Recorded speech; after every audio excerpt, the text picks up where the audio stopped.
Y'all need to stop lying. Stop lying. It's Later with Mo Kelly. We're live everywhere on the iHeartRadio app. I was driving in today, and I was listening to KFI, and I loved my station, but y'all need to stop lying. I was listening to the traffic reports, and they were telling us about an accident here or a slowdown there, and I said, you need to stop lying. Just say it's bad all the way around. I was listening to Pedro Moreno right now, and he was telling us about how it's a little slow here or there was an accident there. You know, normal traffic. There was nothing normal about what was going on today. Nothing normal. I was talking to Tuwala. He almost got into a fight with someone. And I know Mark Ronner. Wait, what? No. Did he pop the trunk? I'll let him tell the story. But yes. Look, something's in the air today. And it took me literally 2 hours to get to work today. I don't know what was going on. I didn't take the surface streets today. I took the freeways, and it was god-awful. And so when I'm listening to KFI, and I'm looking at my GPS, I said, stop lying. Stop lying. We weren't moving, and I wasn't hearing that from people like Pedro Moreno, okay? I lost a lot of respect for Pedro today.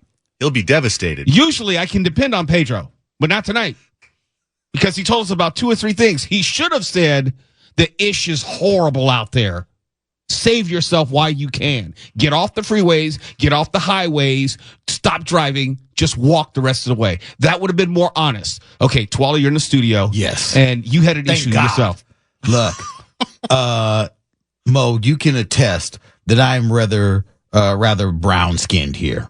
Yeah. My ride was white knuckled the entire way in.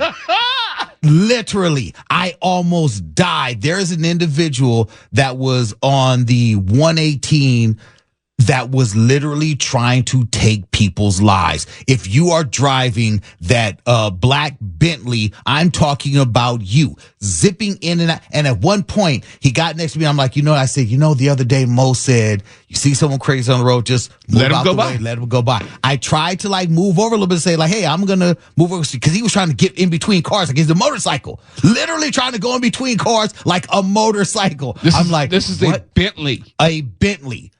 I start to scoot over a little bit. The car that's on my left side moves out of the way. This guy gets right next to me and starts kind of swerving like he's going to come into my lane. Like, I need you to move all the way out of my way. I'm like, oh my, and I'm in my window and I'm screaming. I'm like, at this point, I did not give him a runner. But I did go back. I went back to Mo Kelly's youth, and I'm ashamed to admit I was literally saying, pull over! You get off the freeway! Let's go! I was hot because he was trying to kill me. And he takes off zipping in and out of cars on down. So it was a black Bentley. Did you get a license plate? No, I couldn't see because he was red. I couldn't see anything else but that. Well, it's somebody in a Bentley, though. They're entitled to do whatever they want. Those are our betters. I'm sure it's probably connected. I'm driving a Bentley. You're not. Get out of my way. Exactly. If Pedro reports a Bentley was in a deadly wreck and the driver just went through the window, I would say, You know what? I think Pedro Moreno needs to bring his ass on the air right now and answer for himself. Let me see if I can raise him. Pedro, are you there? Hey, what's up, Mo? Why? I totally just walked into something. I already know. Okay. The guys have been commiserating for most of the week how bad traffic was, to bring you up to speed. And when I was driving in today, it was a harrowing journey. It took me about 2 hours, no exaggeration, to drive 22 miles, the 110 north to the 5 to the 134. And I was listening to KFI all the way in, and I was listening to the various traffic reports, inclusive of your most recent one, when you gave us some information about a slowdown here or a stall there, an accident there. And I said, we need to tell the truth to the KFI listeners that there is no good place on any freeway anywhere in Southern California. We need to stop this misinformation, this disinformation. We need to stop this Russian propaganda and get to the truth. yes. What have you to say for yourself, young man?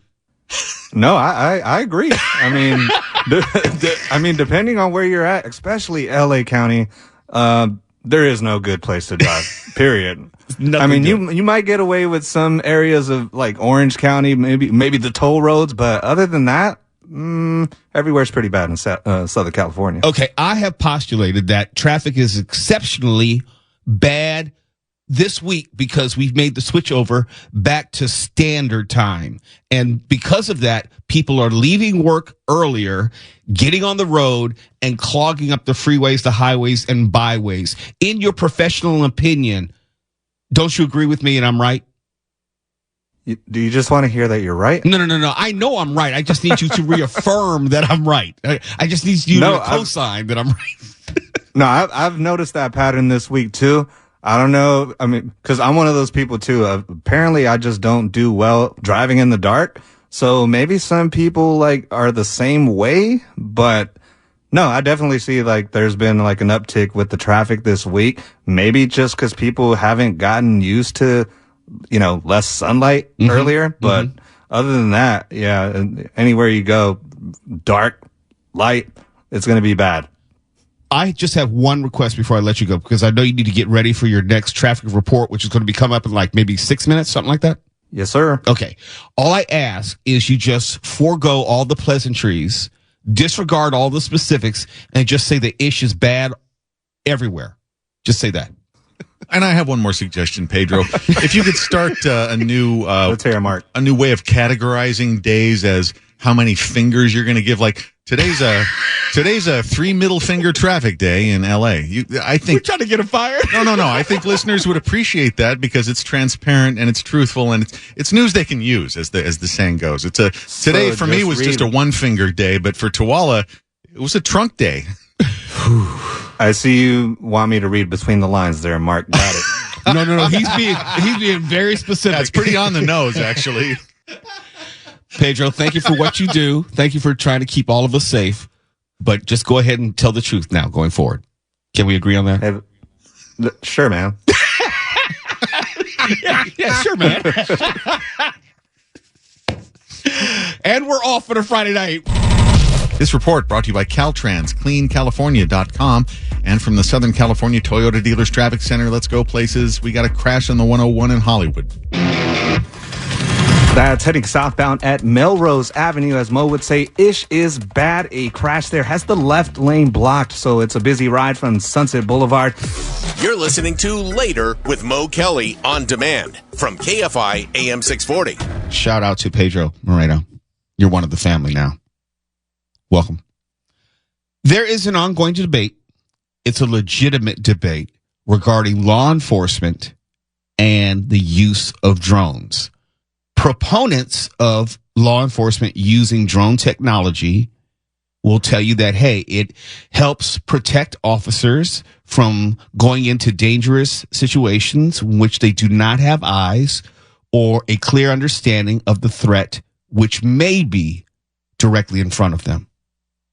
Opponents of law enforcement using drone technology will say that it is an abuse of power, or can be an abuse of power, and it can be an abuse or an invasion of privacy and an abuse of the Fourth Amendment. I'm here to tell you that both things can be true. There is no argument against the idea of drone technology protecting officers, and when used in a correct way, can make the public safer. In some cities, like in Anaheim, a call will go into 911 and the drone will go out before police can even get in the car, and they can get some advance warning, advance information, and officers are better prepared, better informed, and as a function of that, better protected before rushing into a situation. But then there's cities like Beverly Hills, which will have standing drone surveillance. Now, I get it. You don't have a reasonable expectation of privacy when you're in public. But there is a conversation to be had whether standing drone surveillance, and understand that drones can look into your backyard, drones can look into your house, whether they're trying to do that or not.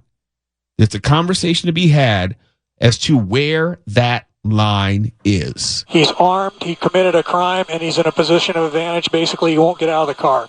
In Anaheim, Corona police use a drone to keep eyes on an armed man in a car on the 91 freeway. 911 Fullerton Police. There's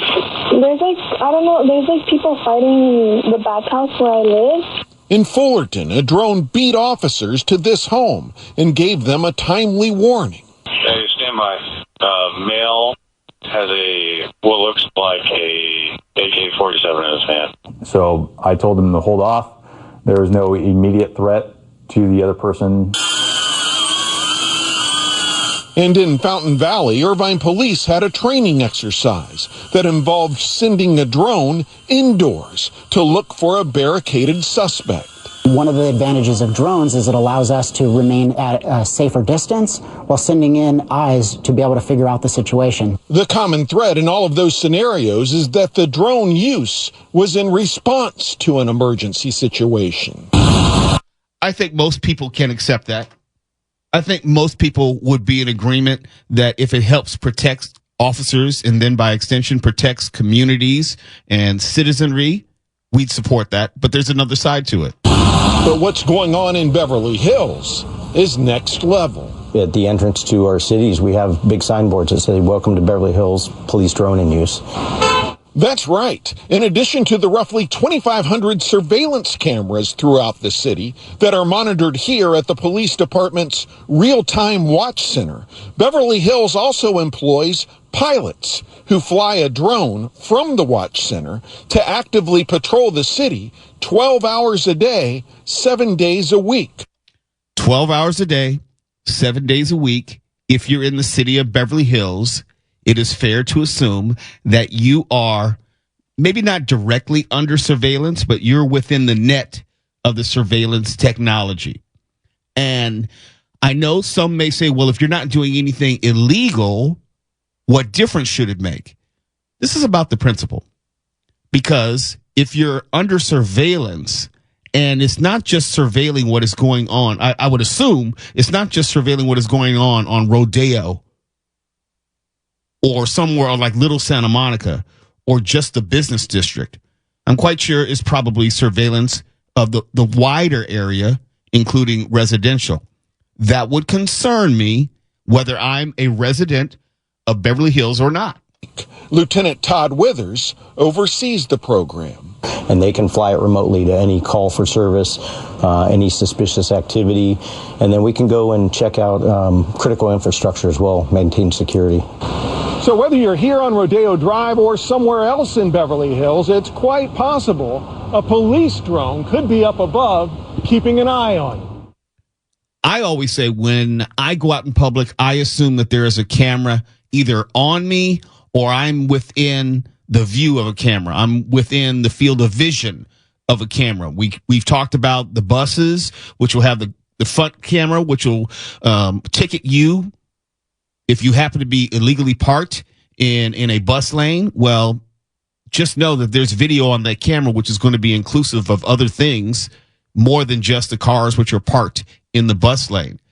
I assume I'm on camera. I assume when I'm going down the freeway that I am on somebody's camera or like maybe the fast track lane camera. That's my assumption. Not that it's going to change my behavior, but I always want to be cognizant of it. And we're going to have to really struggle to find some sort of balance because it's only been moving in one direction.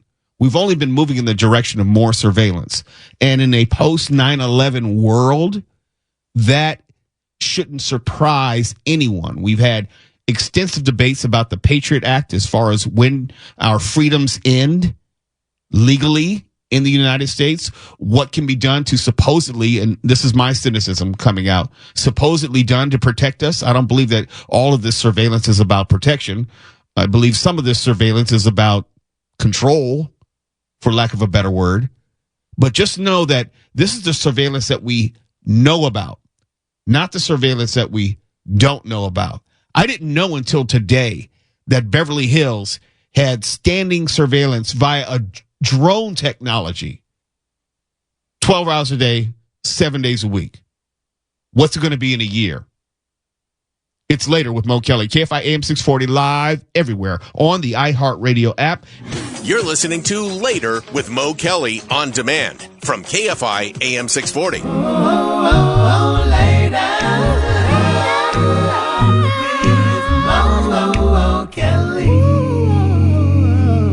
We're live everywhere on the iHeartRadio app. And there has been more bad news for the University of Southern California. No, I'm not talking about the football team. Well, at least not tonight.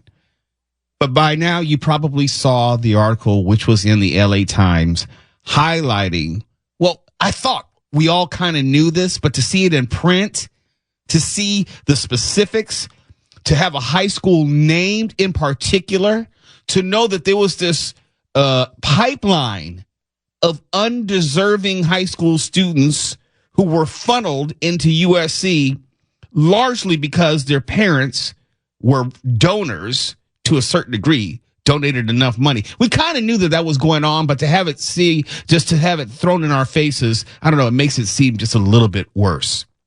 Mater Dei High School was building a new campus parking structure and asked Santa Ana for $1.8 million for related street improvements. Mater Dei, you probably know, elite private school, annual tuition and fees north of $15,000 per student, and the student body comes from Dana Point, Laguna Beach, other well-to-do areas. Now, I use that as a starting point to let you know how much money is flowing through Mater Dei and the families of those who would have their children go to Mater Dei. USC now has admitted that children of university donors, potential donors, and other prominent people through a route intended for top-tier sports recruits, they're using these so-called sports recruits to have the children of Mater Dei donors attend USC, who could not get in on their own merits. And to really boil it down, this is how it works. Quid pro quo. That's how it works. That's it. I give you money. You give me a slot for my kid to attend USC. And it was done under the pretense of a walk-on athlete. Well, if you don't follow sports like Mark Ronner, a walk-on athlete, and I'm kidding because he knows a little something about sports. I just like to needle him every once in a while, make sure he's listening. No, get it out of your system. It's been a long week. Go ahead. We've only got a couple hours to go. A walk-on athlete, let's say you're going to USC, UCLA, Cal Poly Pomona, somewhere where they have sports. You're not good enough to qualify for a scholarship. You're just maybe a regular student attending school there. Most schools will give you the chance to walk on, where you'll probably get a tryout with a coach or two, and they say, oh, you got a little talent? We'll let you practice with the team. You're not getting a scholarship, but it's a way that you can be with the at the university for academic purposes. And since there's scholarship limitations, you can have students be admitted to the school with walk-on status, where in theory they would participate in all the activities with the team, and if they perform well enough as a walk-on, the coach could decide to give that person, won't call it an athlete, that person a scholarship a later year. In this instance, there was never any intention of these walk-on students to actually be part of the team. What I mean by the team is could be the rowing team, it could be the tennis team, the field hockey, lacrosse, soccer, whatever. Just so the kids could be admitted to USC. All because their parents are wealthy donors connected to school like Mater Dei, made a sizable donation, maybe got a building named after them on the campus of USC, and it was a funnel which was going on for many years of Mater Dei students to USC. Of course, this is part and parcel of the Varsity Blues scandal, but it had been going on for quite some time. And this was also connected to the larger debate of the meritocracy idea of higher education. How affirmative action is bad, but this was going on forever, long before anyone had ever heard the words affirmative action. Or you had legacy admissions where because your daddy or mother attended USC, well, preference was given to the children of those alumni. More times than not, they took spots and weren't necessarily deserving on their own merits. If you think that this is only going on at USC and only students at Mater Dei were benefiting from it, you are a fool. This is going on at most major universities because it was a way to get money to the university, encourage donations to the university, and also help their profile as far as recruiting other donors. If you think it's only USC and you think it's only Mater Dei, you are a fool. And how interesting, and I would almost say it's kismet, coincidence, that this story in the LA Times broke almost simultaneous to the resignation and retirement, if you will, future retirement of University President Carolyn Folt. Carol Folt announcing with us. Oh, I'm sorry, Carol Folt. Let's get the name right. Carol Folt is announcing her retirement under the specter of this scandal. Carol Folt announcing with a statement that she will be ending her career as president of the University of Southern California in July at the end of the academic year. She's the 12th president in the history of the university. It's now up to the board of directors to find someone else who's going to have to figure out a way to find a national search. We can only assume someone to be the next president of a school which has had its share of problems. Keep in mind, Carol Folt was ascended to that position because Max Nikias, the previous president, had to leave as a result of a number of scandals relating to USC, including the Varsity Blues scandal and, of course, the incident involving the gynecologist at USC. Carol Folt, once again, in her final months as president of USC. Let me be absolutely clear. What was going on with these Mater Dei students was fraud. They were receiving preferred walk-on status to allegedly be on sports teams at the university because of their supposed athletic merits. It's fraud. That's why people went to jail because of the Varsity Blues scandal. It's just not new. It's always gone on, and everybody knew that it was going on, but no one ever did anything about it until maybe a couple years ago. Mo, I don't know why you hate America with such a fury, because I'll have you know that not only is this the American way, but we've had actual U.S. presidents benefit from this arrangement. And I'm not talking about George W. Bush. I'm not going to say any names. That's on you. I will say it because I don't want to upset anybody. But it's not just him. No. It is not just him. If you do your homework, you can find the long list of the thems who benefited from this practice. Not that I'm saying the world should be fair, but this is fraud, and this has gone on for quite some time. And if we want to have this argument about who should be admitted to college and what criteria should be a part of that equation, money should not. Mo, in the United States, money is merit. Oh, I know. I'm just Pollyanna-ish, and I'm just eternal optimist. Maybe that's it. Time to sit down with Uncle Mark for the money talk. Yeah. Son, let me tell you about the birds and the bees and how money rules the world. Mm-hmm. It's later with Mo Kelly. When we come back, we're going to tell you about the 10 most dangerous cities in California for 2024. Is LA number 1 or number 2? You'll find out in just a moment. You're listening to Later with Mo Kelly on demand from KFI AM 640. And let's talk about the 10 most dangerous cities in California for 2024. We always talk about crime here. We talk about crime in Los Angeles and Los Angeles County. So the only question, honestly, to consider is whether Los Angeles, the city of Los Angeles, is number 1 or number 2 on this list? Let's get to it. Coming in at number 10.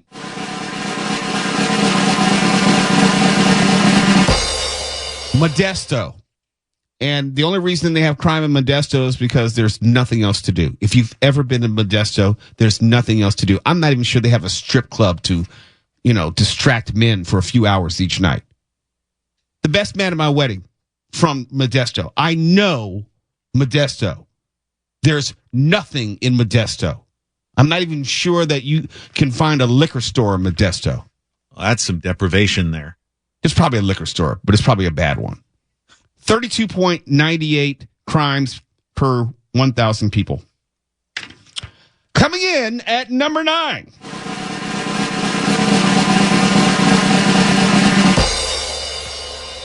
Inglewood, always up to no good. 35.72 crimes per 1,000 people. And that's like if I step out my door, I'm basically in Inglewood. It's accurate. It's accurate. It's accurate. I'm not going to let them lie. No. I'm actually surprised it's not a little bit higher. Me too, right? Yeah. You know what? It will get there, and I'll tell you why. The influx of money from the different stadium and arena, like you have more people going to Inglewood because of SoFi, because of Intuit Dome, because of Kia Forum, because of the YouTube Theater. There will be more crime in Inglewood because there's more money, there's more potential targets, there's more nightlife, and anywhere where you have a vibrant nightlife, you're likely to have more crime. Or at least that's what I'm going to tell myself. Number 8.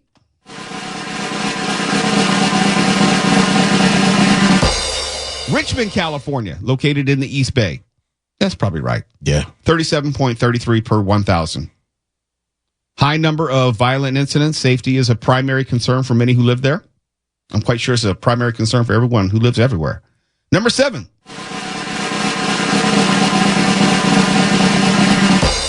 And this is kind of surprising to me, and I'll tell you why. Compton, 7. Compton is a hell of a lot different and a hell of a lot better than it was 25 years ago. It is completely different from the stereotype of what Compton was in the late 90s. It's a completely different demographic. There's far more urban renewal, which has been going on in the city in recent years. So I'm kind of surprised to see Compton still on this list of the 10 most dangerous cities in California. Gentrified? Is that what you're saying? No, I wouldn't say gentrified. Not yet. No, it's mostly Latino now, when in the 90s it was mostly black. The neighborhoods have changed. The ethnography of the neighborhoods has changed. I would say the economic outlook of the city has changed. I've driven through it many times in recent years. It's better than it was 30 years ago. Yeah. But the violence is on the outskirts, and it's high on the outskirts. Where a lot of people live. A lot of families moved in, but the violence of gangs and things that have been pushed towards the outskirts of Compton, of the CPT. What were you going to say? I was going to say, yeah, when I was doing Uber and I would drive through there, the aesthetics of it are completely different from what I remember growing up. Mm-hmm. Yeah. Compton in at number 7. Number 6.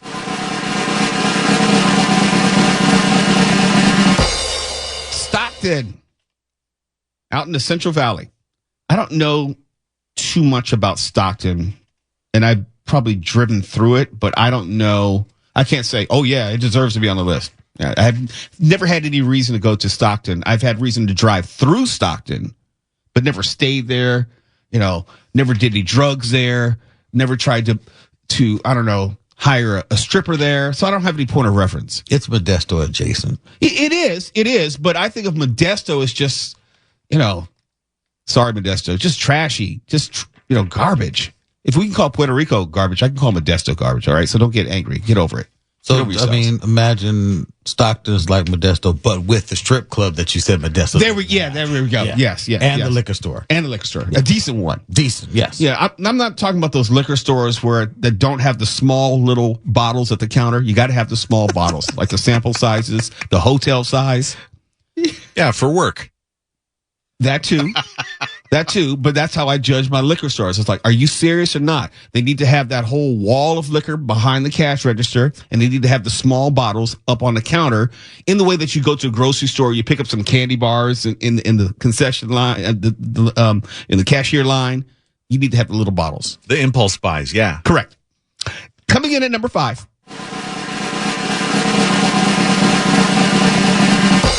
Vallejo, yay. 42.65 violent crimes per 1,000 people. It's North Bay. So, North Bay not doing too well on the crime thing. Number 4.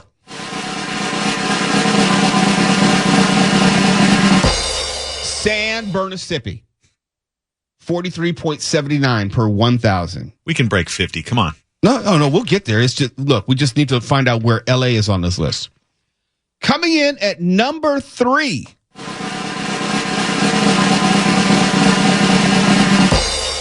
Fresno. That kind of surprises me at 44.29 violent crimes per 1,000 people. Yeah.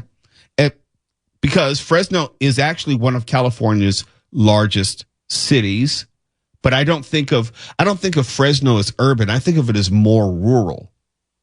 Because we were kind of close to Fresno when we went to Visalia for producer Kiana's wedding. It's like right there. I don't think of it as, urban, but I guess so. Coming in at number 2, is it LA?